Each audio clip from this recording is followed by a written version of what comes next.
Hola a todos, buenas noches o buenas tardes o buenos días, depende desde dónde nos estén mirando. Hoy estamos con Vanessa Londoño y Alejandra Costamaña para presentar este libro que nos pone muy felices haber publicado hace muy poquito, El asedio animal, de Vanessa Londoño, como les acabo de decir. Bueno, estamos muy felices de tenerlas a ellas en una conversación sobre el libro. Las voy a presentar muy brevemente y les dejo con ellas para que las escuchen. Vanessa Londoño nació en Bogotá, Colombia, en 1985. Es escritora, periodista y está graduada como abogada y como maestra en escritura creativa por la Universidad de Nueva York.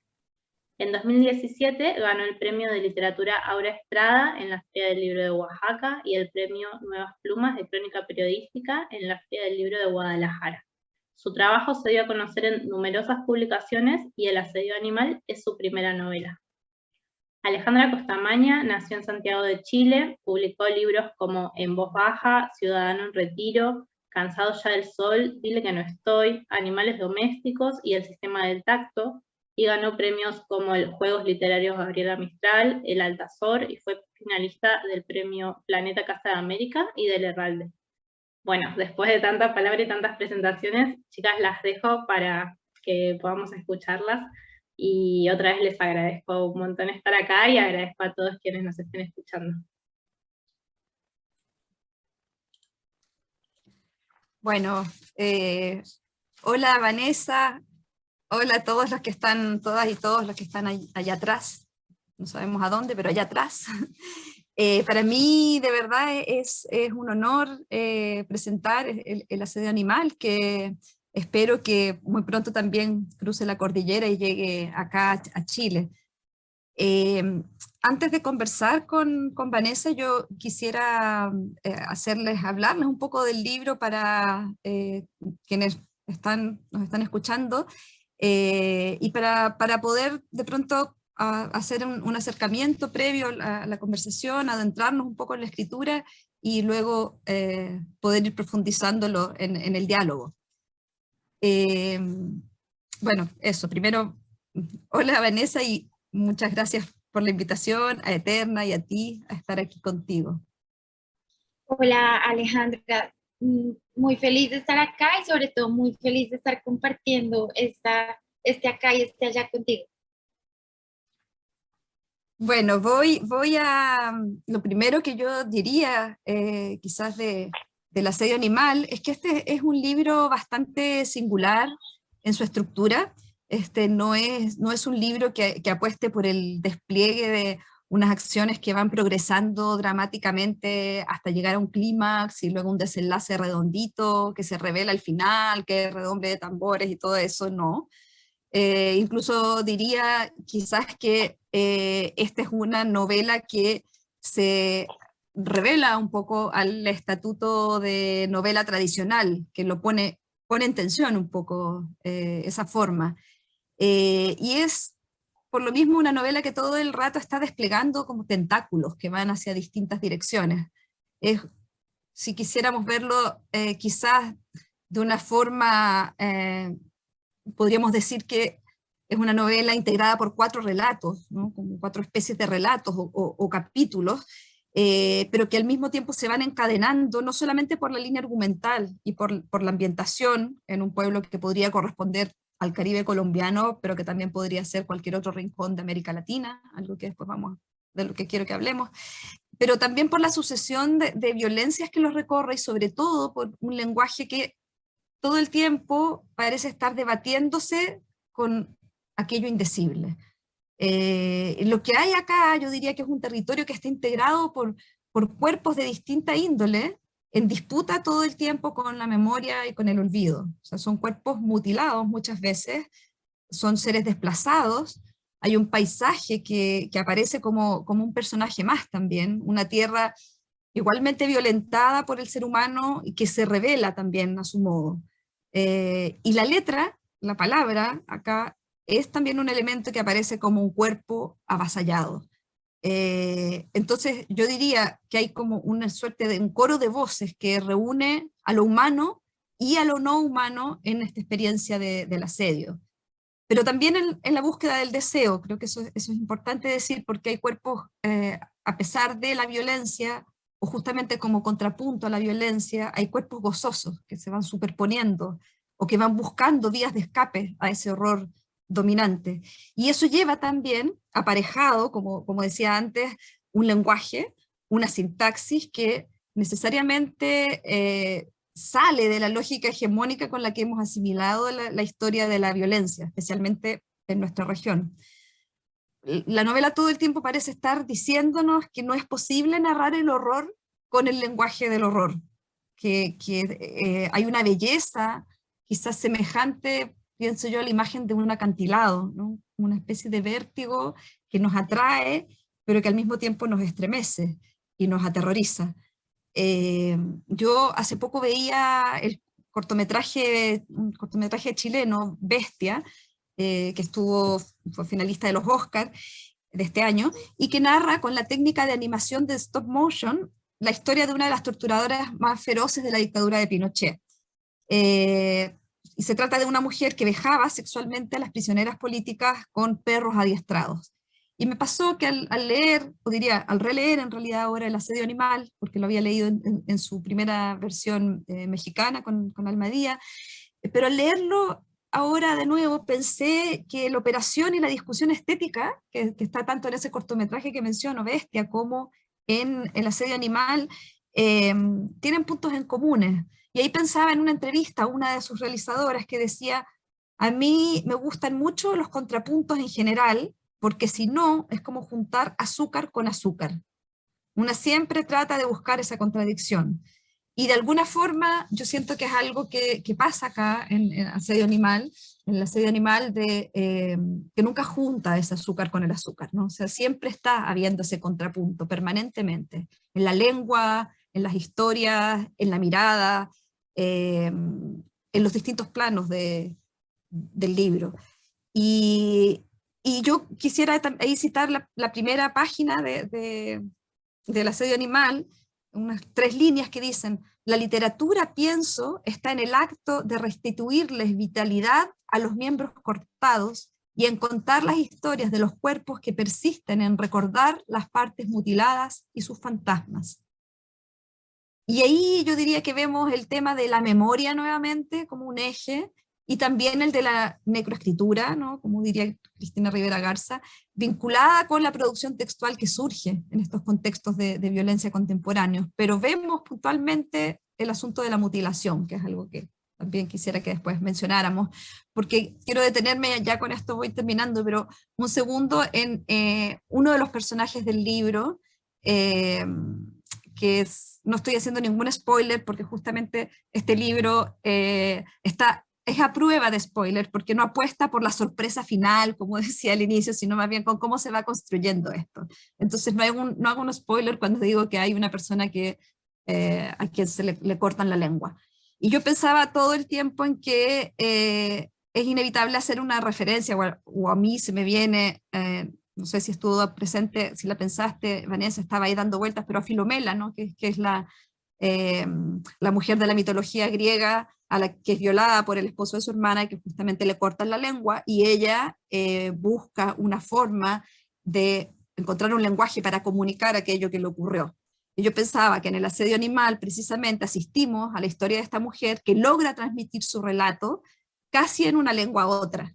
Y la narración entonces se desliga de la lengua del opresor para restituir una vitalidad que opera con otras reglas. O sea, más allá de esa lengua, que es la lengua la lengua hegemónica, la lengua tanto en términos de lingüísticos como del órgano muscular con el que nos comunicamos. Y pienso, bueno, que eso está estrechamente también vinculado con el lenguaje tan singular de esta novela. Yo creo que aquí Vanessa parece escribir con el oído muy, muy, muy atento a una oralidad que convierte en poética. Ahí acá, para mí, Aires, bueno, no lo digo solo para mí, porque también he escuchado, he visto entrevistas, sé que ciertos referentes que están presentes, Juan Rulfo sin duda, Faulkner también, o Elena Garro, pero pienso también en Sara Gallardo, por ejemplo, o en Manuel Puig, ya que estamos acá presentando en Argentina la novela, y es la expresión, todo esto junto con la expresión de un habla popular de diversas comunidades y de una articulación sobre todo de todo aquello en un registro propio, que va mezclando todo esto, que desarma, que estiliza, que construye y que producto de todo eso entrega un nuevo acercamiento a esta historia de los despojos y de las violencias que vienen del pasado, ¿no? Y que se anclan tan vertiginosamente en este presente.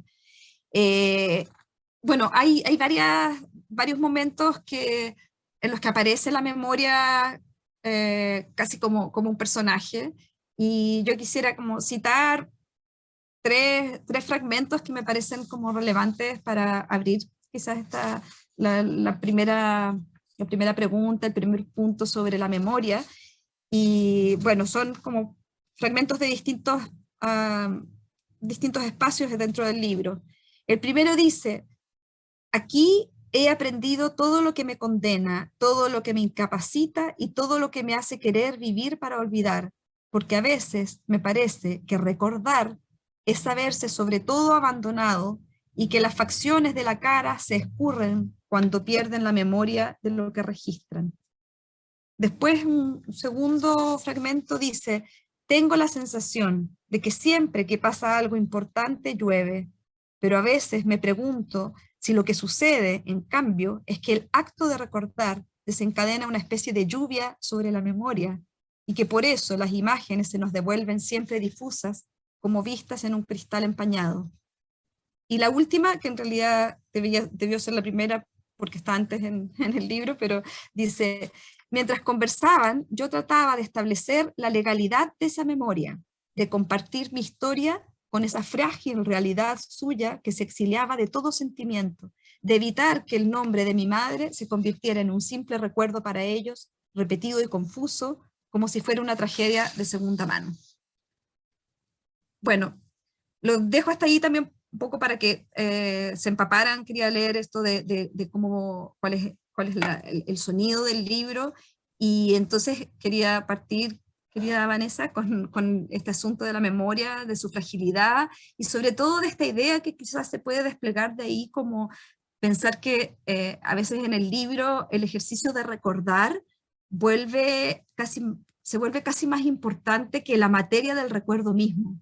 Y también que la memoria funciona como una especie de personaje muy fundamental. Entonces quisiera ver cómo lo ves tú, qué te interesaba enfocar ahí, en fin. Pues nada, aquí muy contenta escuchándote, muy agradecida con la generosidad con la que eh, leíste la novela, y como también es otra novela, también cuando la escucho como desde allá y desde todo lo que tú puedes decir, que me parece increíble.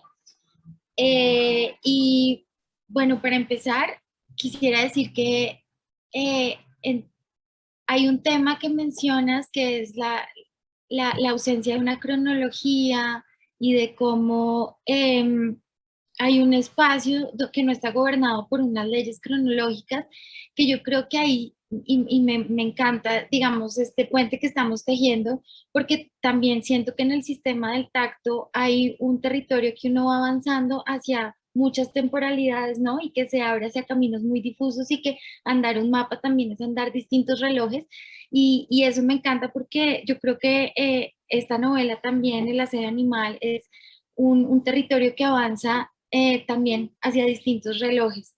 Em, fíjate que, fíjate que precisamente yo creo que esa de la memoria es casi que uno de los personajes principales de la novela, precisamente porque andar un territorio es andar un recuerdo, desandar un territorio es devolverse en un recuerdo, y creo que, o como lo planteaba Mircea Eliade, que decía que eh, nuestra anatomía terminó como proyectada en el mundo porque es precisamente lo que nos permitió hacer analogías, simetrías y formas de interpretar el mundo. Y de esa misma forma, digamos, la naturaleza, el mundo, el paisaje regresa y como que se adentra en los territorios anatómicos del pensamiento humano, y asimismo le permite explicar hacia adentro sus mitologías y sus pensamientos. Y yo creo que aquí entonces la lluvia tiene este precisamente componente de detonar y de activar distintos recuerdos, como también los deslaves, el exceso de lluvia, el emposamiento del agua, los diluvios, ¿no?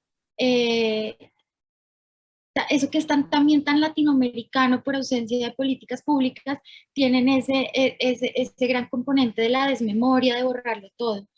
Precisamente porque creo que en Latinoamérica estamos viviendo siempre en esa tensión del recuerdo y del olvido, de recordar y olvidar, y vivimos justo en ese punto medio, y dependiendo de para dónde andemos, hay lluvia que es recuerdo, para ponerlo en términos del IADE, o hay deslaves que es desmemoria también, para ponerlo en términos suyos. Sí, me encanta cómo lo vas entretejiendo también y cómo pensar en ese vaivén, porque la novela está llena de varios vaivenes. Yo diría que nada es quieto también. Eh, y pensaba ahí en estas, porque hay muchas imágenes, la que mencionas de la lluvia y de los deslaves, me hace pensar en el proceso mismo de cómo fueron apareciendo, cómo estas imágenes se fueron desplegando, y quizás es como la pregunta, ¿cuál fue la primera imagen de donde partió esta madeja? ¿Qué gatilló la escritura? ¿Qué apareció primero? Pues mira, fíjate que estamos atravesando un momento muy doloroso, que es la muerte de Sergio Sheffer, y me gustaría obviamente traerlo a la conversación hoy, porque es una forma de honrarlo como en su gran legado literario y también como profesor. Yo escribí o la primera parte de la novela la escribí entre el taller de Diamela y de Sergio. Yo tenía un manuscrito un poco donde iba anotando algunas cosas en borrador, muy rústico, muy burdo, pero de repente como que hablé de un cementerio de barcos y dije, bueno, tal vez esta imagen me sirve para explicar ese territorio en descomposición que yo quiero hablar, y de pronto arrancar por un cementerio de barcos es precisamente ese como progresivo deterioro de un mundo, de unos personajes, de unos vínculos, ¿no? De sí, de todo un mundo que va desapareciendo mientras se lo recorre. Entonces, digamos que en un taller con Diamela hice mis primeras como anotaciones, pero, pero fue en el taller de Sergio donde yo terminé, digamos, este primer capítulo. Y, y fue, digamos, muy, Sergio era un lector muy riguroso, un profesor invaluable, pero también muy riguroso, ¿no? Y Sergio era muy duro en sus comentarios, en sus retroalimentaciones, eh, pero sí, digamos, el inicio de esta novela se dio entre los talleres de Diamela y de Sergio. Del taller de Sergio salí con el primer capítulo. Uy, qué importante mencionarlo hoy y ver también claro, la dimensión de el escritor que acompaña, también el lector que acompaña, la figura del lector, del gran lector que fue Sergio. Sí, sí, total. Y uno podría pensar, porque claro, tú mencionas a Diamela, lo mencionas a Sergio, y hay algo de esta novela que uno podría pensar, que puede tener ciertos guiños de lectura también en esas claves, pero que al mismo tiempo va buscando un espacio muy propio, que cuando yo pensaba también en lo que apareció primero, es que sin duda, aunque tú lo hayas escrito en ese taller en Estados Unidos, ¿no? En Nueva York, quizás hay algo de esa profundidad de lo latinoamericano que emerge con más fuerza justamente por estar fuera, ¿o no? Sí, completamente. Creo que ahí también uno empieza a dimensionar qué tan frágiles son las cartografías y qué tanto de ficción hay al trazar un mapa, porque uno puede estar trazando un mapa mucho más, digamos, apegado a la realidad estando lejos, cuando ya lo ve con distancia. Y yo creo que eso pasa o nos pasa a muchos escritores y escritoras o artistas o músicos y músicas que cruzando las cordilleras, como tú lo dices, pues somos capaces un poco de ver mejor perfilado el mapa de lo que queremos escribir. La distancia que permite eso, Sí, justamente. La distancia que acerca. exacto, exacto, total. Sí, y en ese sentido, pensando en lo que decíamos antes del territorio, que están estas coordenadas que remiten a Colombia, pero que al mismo tiempo da la sensación de un pueblo o un territorio de la imaginación, ¿no? Pero que tiene coordenadas muy, muy visibles. ¿Cómo lo trabajaste eso que tenías en mente? Porque pensábamos también ahí en lo de Faulkner, pero también la Santa María de Onetti o la Comala de Rulfo, sin duda. Pero, ¿qué tenías en mente o cómo fue? A lo mejor lo que tenías en mente no tuvo nada que ver con lo que luego se fue produciendo, ¿no? Bueno, no, yo creo que si había algo, digamos, quizá de la historia no sabía mucho que quería escribir, tenía unas intuiciones de hacia dónde quería ir, pero algo que sí tenía claro es hacer una apuesta territorial, una apuesta cartográfica de la literatura, eh, proponer que el personaje principal de la novela era el territorio, eh, precisamente porque yo vengo de un país donde el territorio ha sido la gran causa de la violencia sistemática que ocurre es la falta como de distribución equitativa de la tierra, ¿no? Eh, la concentración de tierra, la precariedad que eso genera. Entonces, pensando que ese es el problema principal de la violencia que tanto hemos vivido acá, quería precisamente hablar de una novela donde el territorio era el protagonista y donde en ese territorio simplemente pues cerraban unos personajes que no podían salir, digamos, de las condenas eh, que esas fronteras lo sometían. Mm, Entonces, sí, digamos que creo que si hay algo que tenía claro era que esta novela tenía, digamos, la ambición de ser una novela de territorio, como lo hizo Elena Garro, como lo hizo Faulkner, como lo hizo Dos Pasos también. ujú. Y es interesante lo que aparece ahí con las violencias y el territorio, en el que es el territorio, son las semillas en algún momento, pero son también la explotación a las mujeres, a las disidencias, a la población indígena, pero también aparece algo, o sea, que ahí muy vinculado con el extractivismo, con el colonialismo, pero también aparece algo que es interesante, que es también esa herencia precolonial, ¿no? Donde también opera una cierta violencia. Entonces, ¿cómo se fue articulando ese entramado de asedio en el proceso mismo? Eh, pues un poco, entonces, como pensando que la novela era un territorio, yo quería que en este territorio ocurrieran como todas las matrices de todas las violencias que ocurren en un territorio, como el que ocurre en cualquiera de nuestros territorios. Entonces, básicamente, había que hacer un recorrido eh, de kilometraje, pero también un recorrido de piel por entre los sufrimientos de cada uno de los personajes que se censan en este territorio. Y eso implicaba, digamos, centrifugar todos estos tipos de denuncias, si se quiere, la denuncia patriarcal, la denuncia de la explotación, a la naturaleza, ¿no? Al territorio. Entonces había como que centrifugar todo este tipo como de denuncias en un solo territorio. Ujú.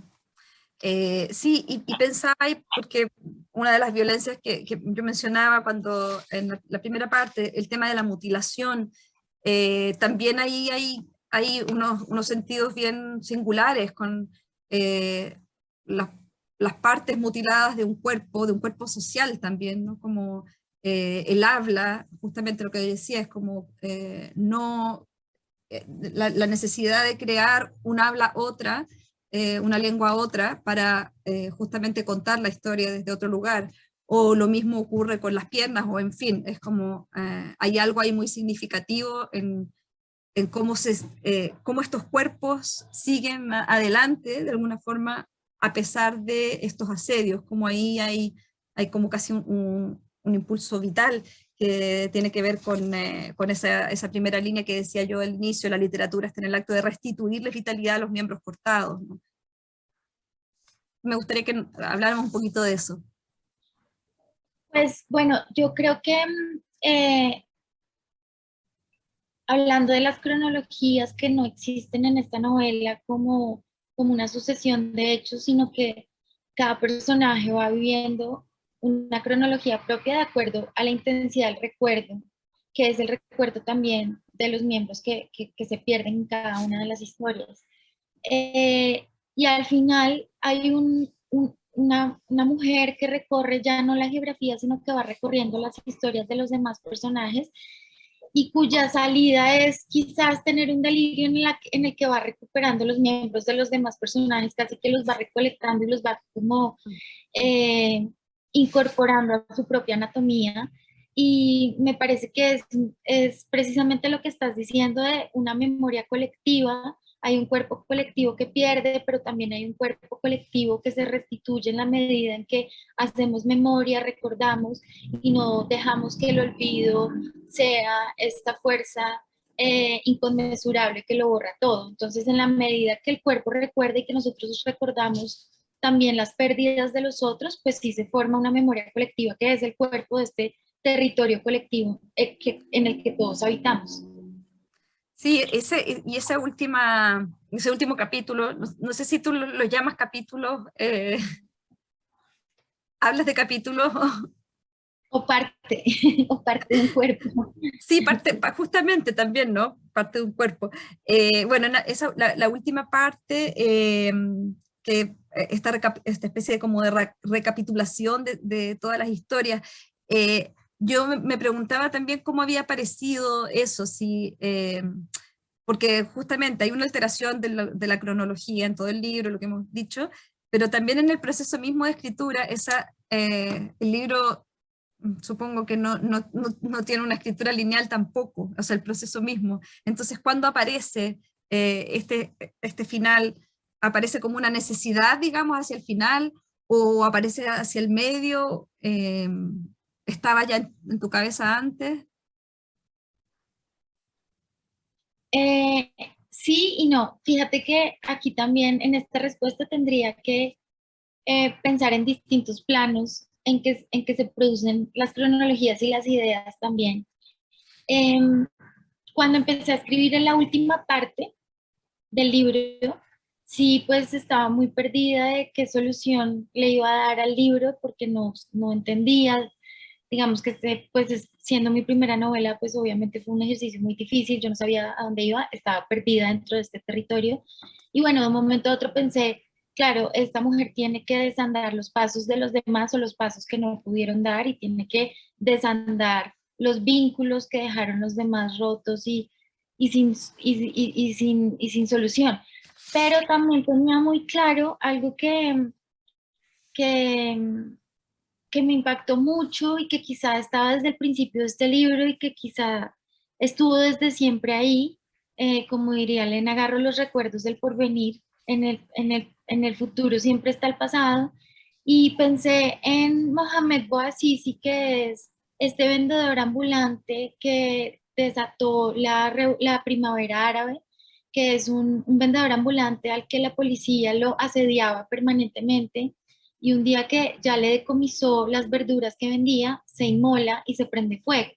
Y yo pensaba siempre que el libro tenía que un poco terminar así, que esa era como la última insurrección, ¿no? Que es algo que también yo le echo como rastreo a estas historias porque me parece que son como la última insurrección, el último recurso, la última anarquía posible del ser humano es ir contra toda forma de sistema y contra toda forma incluso de anatomía excesa, que en Chile también pasó con Sebastián, Sí, se llama Acevedo. Sebastián Acevedo, que él Claro, también en un último acto de insurrección absoluto porque no encuentra respuesta sobre sus hijos, se inmola, ¿no? Se exacto. prende fuego. Y pensé que de pronto esa era como la forma en que se unía todo, porque es un cuerpo finalmente que son todos los cuerpos y todos los cuerpos al unirse también estallan, ¿no? Mm, Desaparecen. sí, sí. No, es nuevamente como la imagen del acantilado, hermosa imagen y al mismo tiempo vertiginosísima. Y así como aparece esta figura del personaje o la persona de la Primavera Árabe o Sebastián Acevedo y estas como líneas con lo real. ¿Hay otras situaciones que en la novela hayan sido también los puntos de anclaje para alguna de las historias? ¿Cómo fue en ese sentido la investigación o de qué te agarraste? Bueno, pues mucho de viajes, de historias que me contaban por aquí, por allá, en viajes que hacían, con gente que conversaba, muchos retacitos de historias, quirlas de historias que Ujú. iba como remendando una con otra, mucha prensa también. Eh, digamos que creo que hay un único referente que yo diría que es como real, que es tal vez un paramilitar aquí en Colombia que se llama Hernán Giraldo, que es uno de los personajes que aparece aquí como el torero, Ujú. pero hay muchas cosas que ingresan lamentablemente de la realidad al libro de una forma casi que inalterada, ¿no? Mm. Historias, incluso frases enteras que yo recojo de pronto de la prensa o de víctimas, frases tal cual fueron dichas y que simplemente perforan el manuscrito y entran tal cual porque no hay cómo alterar eso. Entonces, hay muchas esquirlas juntas que me ayudan como a organizar la historia o desorganizarla, em, pero también al mismo tiempo todas son ficcionalizadas. Mm. Claro, pienso en ese sentido que es un libro muy colectivo, es un libro que se arma, como tú dices, como de estos retacitos, que al mismo tiempo lo desprende de una cierta autoría y claro, uno puede ver como diálogos, citas, más allá de lo literal, con sí, muchos relatos que están dando vuelta ahí.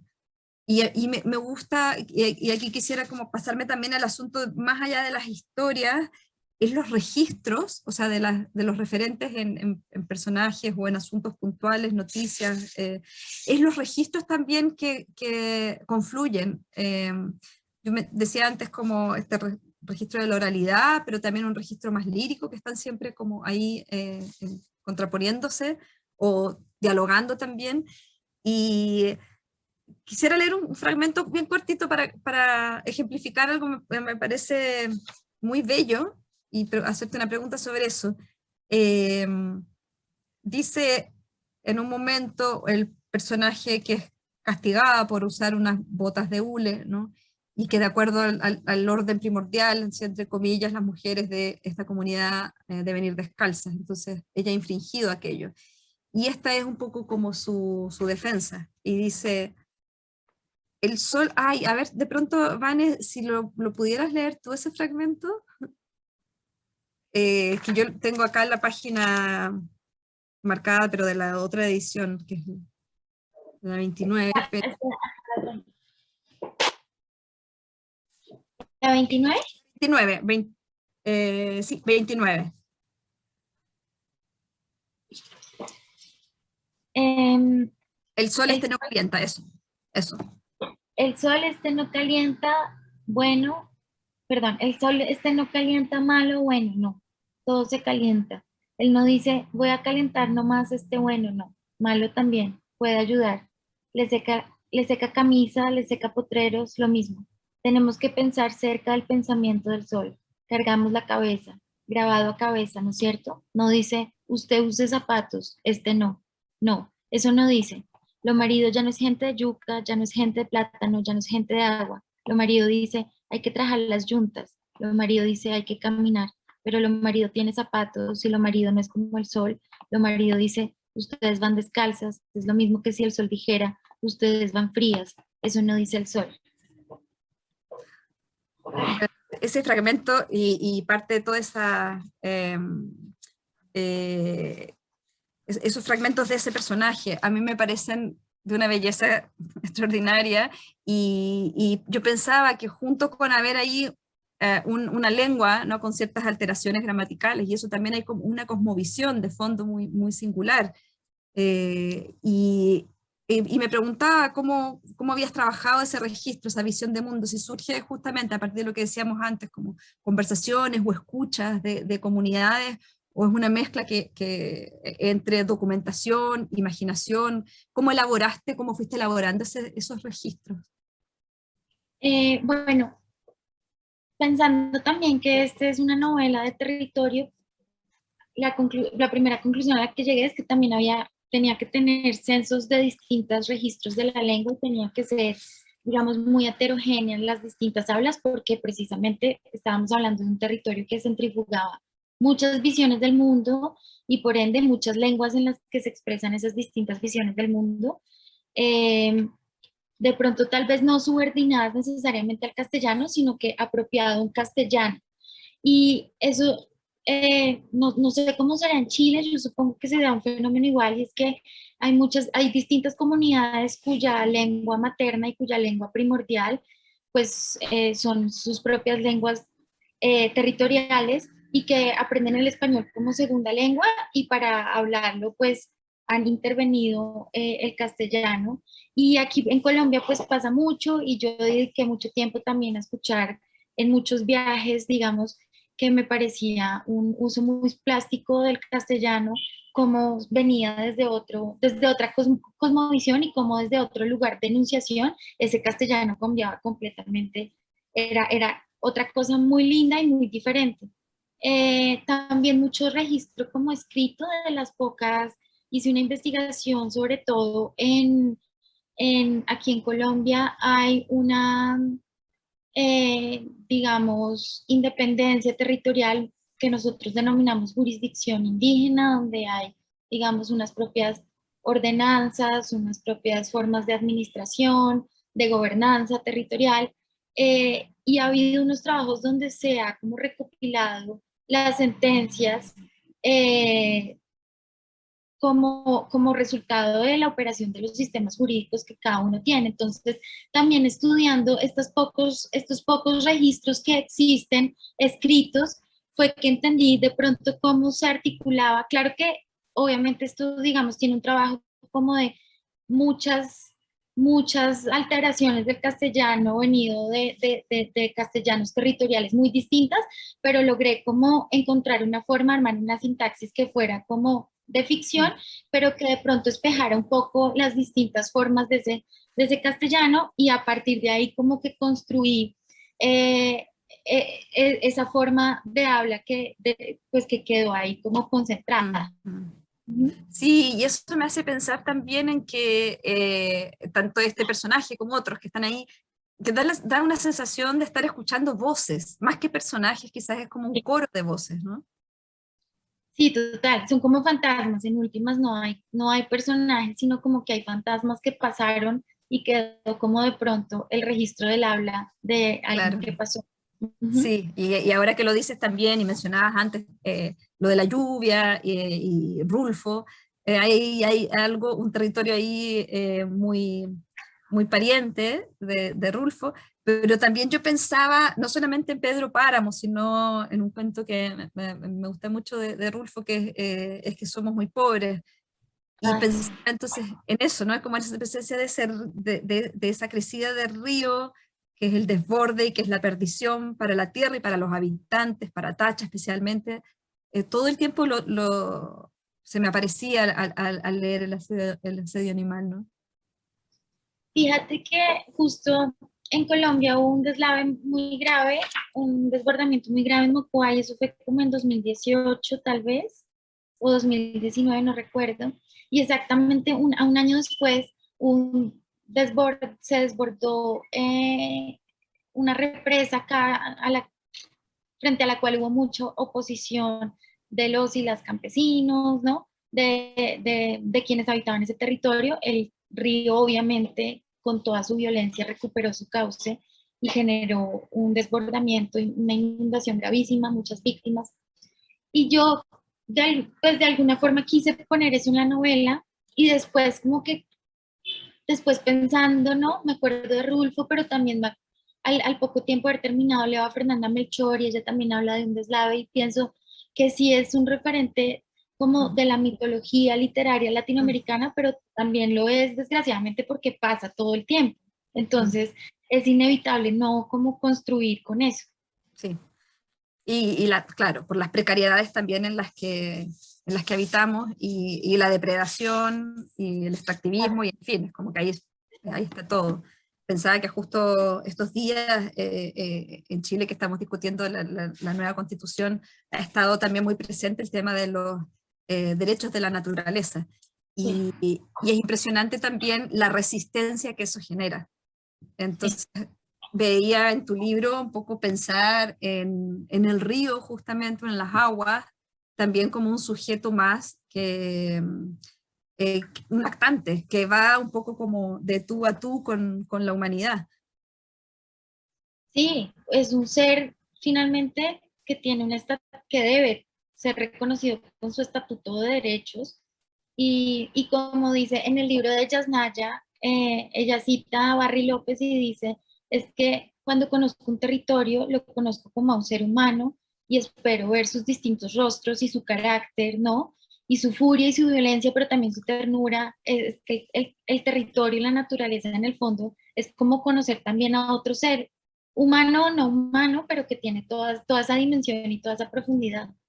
Sí, tal cual, lo transmite absolutamente y bueno, creo que ya estamos como un poco en el tiempo, ¿no? Pero quisiera, sí, justamente por esto que estábamos hablando, vincularlo con el título y con este asedio animal, justamente, en el que lo humano, lo no humano queda ahí en un entredicho y me gustaría saber cómo llegaste al título y cómo lo miras ahora también. Eh, bueno, em, aquí yo creo que lo animal es un referente también como de esa periferia, ¿no? El animal como símbolo político que está como circundando siempre un centro y que el centro está siempre expulsando y que no quiere como dejarse asediar precisamente por esa animalidad, pero también como ese centro se escurre y no es tan, ¿no? Se va moviendo también, el centro depende de hacia dónde se mueven los animales, el centro también se corre y decide desde dónde expulsarlo todo. Entonces quería hablar precisamente porque aquí todos estos personajes son precisamente periféricos que están asediando un centro, pero también nos cuestionamos, o por lo menos yo me cuestiono en algún punto, cuál centro están asediando y hacia dónde se corrió ese centro y cuándo ya esa marginalidad no existe, sino que expulsaron el centro y lograron, digamos, ese cometido de asustar y de expulsar y de que yo creo que es el mundo en el que vivimos también, ¿no? Un status quo que le teme al ingreso de lo que piensa que es lo salvaje, que es todo lo que es no heteronormado, ¿no? No convencional, entonces todo eso lo ve como un ingreso de lo salvaje que siempre está expulsando y me parece que será como la idea de este territorio. Perfecto, sí. Y bueno, lo último, como quizás pensar en que uno siempre trabaja los manuscritos con nombres que son nombres de por mientras, ¿no? Nombres del proyecto. Y te quería preguntar cuál fue el título con el que trabajaste primero, si hubo muchos títulos que fueron, porque eso también va dando como ciertos nortes internos de hacia dónde vas. Sí, es un título que fue muy público y mucha gente cree que yo tengo dos libros publicados, pero solo tengo este y es porque el título de este manuscrito se coló porque este manuscrito fue el de Laura Estrada, entonces en ese momento se hizo muy público, se llamaba Los Impares y era precisamente por esa Ajá. imparidad, el cuestionamiento sobre la simetría, el cuestionamiento de hacia dónde debe ir Belleza. la belleza sin simetría, ¿no? Etcétera. Ujú. Y luego cuando ya entendí que esa no era la historia de fondo, sino que eso periféricamente iba armando un territorio, fue que pensé que tenía que tener otro nombre que fuera la sede animal y lo encontré ya casi al final del libro. Qué bello, qué belleza de haber llegado así, de esa forma tan orgánica también con el material, como fuiste Sí, sí. transitándolo. Bueno, Vane, sí, podríamos hablar mucho más, pero tenemos el tiempo ahí medio justo y yo espero que esta conversación también la podamos seguir prolongando en persona, más Sí, temprano que tarde, en sí, algún territorio que nos una. No, muchísimas gracias, Ale, por pues estos minutos tan increíbles y tan hondos y tan llenos de cordilleras y de territorios. Y no, pues claro que me encantaría como continuar esta conversación entre otros libros que dialoguen también. Excelente. Bueno, muchísimas gracias, gracias a Eterna y nos vemos. Muchas gracias. Chao.